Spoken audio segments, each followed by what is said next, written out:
E mostrar para vocês aqui o rádio Teosat SSB 50 da Lafayette, um rádio que fez muito sucesso esse rádio aqui, viu? Rádio antigo, pessoal que começou aí na faixa do cidadão sabe que foi praticamente um dos primeiros rádios mais acessíveis para com SSB, né? Com a famosa banda lateral, ou seja, lindo som brasileiro, né? O urubu sai de baixo e a famosa amplitude modulada, ou seja, o AM, o USB e o LSB. Aqui logo acima a gente consegue perceber que é o clarificador de banda lateral. Muito interessante, né? Para poder deixar com que a voz fique, a voz fique perfeita, né? Clarificada. Então esse é o clarificador. Então esse aqui é o equipamento que praticamente foi um dos primeiros equipamentos aí da rapaziada das antigas, digamos assim, de banda lateral, né, com SSB, para que se pudesse fazer aquelas comunicações mais distantes, comunicações que muitas das vezes foram alcançadas de um continente ao outro, ou seja, os rádios aí dos nossos avós, né, radinho antigo, bacana, e eu tenho esse rádio aqui na minha coleção. Esse rádio é 23 canais, ó, escuta só o barulhinho, ó. Barulhinho nostálgico, né?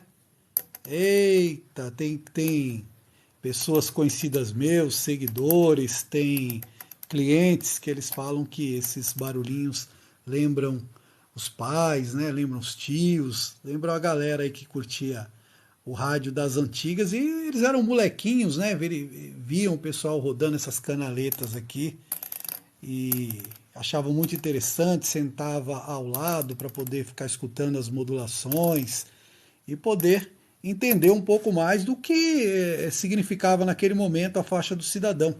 Porque a gente está falando de uma época abaixo dos anos 80, anos 70, né? Uma época que não existia celular, internet também não, comunicação era algo difícil, telefone de linha fixa, então, nossa, era caríssimo. Só gente muito bem de vida, os famosos ricos da época, ou classe média, né? Que a classe média da época tinha um poder aquisitivo bem maior do que muitas das vezes até de hoje. Podia ter telefone, né? Então, o rádio PX, o famoso faixa do cidadão ou faixa cidadão, muitas das vezes supria essa comunicação entre parentes, né? Então você pegava e colocava um rádio lá na casa do tio, outro rádio na casa do amigo, outro rádio na casa do pai, outro rádio na casa do filho, e assim eles iam fazendo a comunicação. E isso se tornava uma rede social, né? Vamos dizer assim, a primeira rede social do Brasil, né? E a primeira rede social do mundo. Isso foi a radiocomunicação, isso foi o rádio PX, o rádio amador. Então, sintam-se privilegiados vocês que são das antigas, né? Pessoas que começaram a se comunicar. Hoje a gente vê toda essa comunicação por rede social, grupos, agrupamentos, o pessoal comentando, dando suas opiniões, falando de vários assuntos, mas isso já era feito há muito tempo atrás, tá? Pelos antigos aí, pelos pioneiros da radiocomunicação, isso já era feito através dos rádios. Então, rede social não é nada de invenção moderna. Isso, na realidade, é uma releitura do que já existia com o radioamadorismo, é uma releitura do que já existia na faixa do cidadão. Então, eu acho muito interessante, a gente sempre está mostrando esses equipamentos, relembrando essas histórias, contando, né, como que isso aconteceu, e as pessoas vão achando interessante através dessas nossas postagens, através desses nossos vídeos, através de não deixar morrer o interesse pela faixa do cidadão e não deixar morrer o interesse, né, enfim, pelas radiocomunicações de forma geral. Mostrar um pouquinho aqui a lateral desse rádio, esse aqui inclusive é da minha coleção, tá com suporte original, tá? Já tentaram me comprar esse rádio várias vezes, eu não vendo, não faço negócio, porque tudo tem uma história, né, gente? Tem uma história bacana e a gente gosta de preservar isso. Isso é importante. Esse é o projeto Rádio PX Mania, né? O projeto que eu fundei já há alguns anos e que eu venho trabalhando nele para poder tá, de certa forma, sempre difundindo a radiocomunicação, fomentando através dos vídeos, através da nossa consultoria, que eu não posso de forma nenhuma fazer essa consultoria 100% gratuita, né? Porque não teria como atender a todos, mas a gente consegue atender com preço simbólico. Então, tudo isso é o trabalho do Rádio PX Mania. Aproveitando, falar para vocês aí, me dar uma força, vai seguindo lá na rede vizinha, @Rádio PX Mania, tá bom? Põe Rádio PX Mania em todas as redes aí, no YouTube, em todas vocês já vão encontrar o Rádio PX Mania. Vamos fortalecendo esse nosso hobby aí, vamos fortalecendo, mostrando que realmente está mais vivo do que sempre, né? Do que nunca, né? E sempre mais vivo. Esse aqui é o Squelch, né? Muito bom, muito interessante. Qualquer dia eu faço um vídeo aí para vocês desse rádio funcionando. E o volume, então os controles era algo assim bem simples, ó. Squelch, volume, o clarificador e a chavinha para você trocar de AM, USB e LSB. Eu fico imaginando aqui, não sei vocês, né?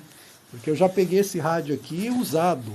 Então fico imaginando, né, quantas pessoas modularam, quantas pessoas, né, foram ouvidas nesse rádio. Sempre quando eu pego alguma coisa antiga, eu entro nessa piração, né, de tentar imaginar assim como é que foi, né, o primeiro dono, assim, a sensação que ele teve de tirar esse equipamento da caixa, quantos amigos foram escutados aqui, quantos serviços foram prestados, né, porque o rádio também era muito utilizado para prestação de serviço. Tal que essas campanhas que é feita hoje em dia através das redes sociais, gente, isso já era feito através do rádio. Já era feito campanhas para se arrecadar alimentos, para se arrecadar remédios, para a gente poder conseguir remédios raros de um país para o outro, de um país para ser enviado para o outro, através dos irmãos caminhoneiros, e assim era sendo feito as pontes e a gente conseguia resolver essas situações. E, enfim, essas questões todas aí. E tudo isso era resolvido através da radiocomunicação, tudo isso era resolvido através dos rádios operadores, que, diga-se de passagem, até hoje ainda existe todas essas questões. Então, quando a gente olha um rádio assim, ou quando eu olho, ou quando eu mostro para vocês, é como a gente estivesse admirando uma obra de arte. E a obra de arte a gente tem que admirar e procurar entender todo o contexto, quando você vê um quadro, uma escultura, quando você vê um filme, lê um livro, a gente tem que entender todo aquele contexto. E o rádio, para mim, é uma obra de arte, porque ao verificar um rádio antigo como esse, eu consigo, não sei, trazer na minha visão todas essas histórias, tudo que aconteceu através desse equipamento, e ficar imaginando, né, como seria e como era interessante você ser uma pessoa assim, sabe, bem útil. Imagina você fazer uma campanha para trazer um remédio, assim, a utilidade que era na sua pessoa, né, reconhecido pelos demais. Muito legal, muito interessante. Então, por isso que eu preservo esses equipamentos, acho bem bacana e estou sempre aí que eu posso, postando, trazendo histórias para vocês, mostrando e fazendo com que a faixa do cidadão e o radioamadorismo não desapareçam nunca. Gente, muito obrigado a todos aí que estiveram acompanhando este vídeo e vamos que vamos. Tudo que é de bom, que Deus abençoe a todos.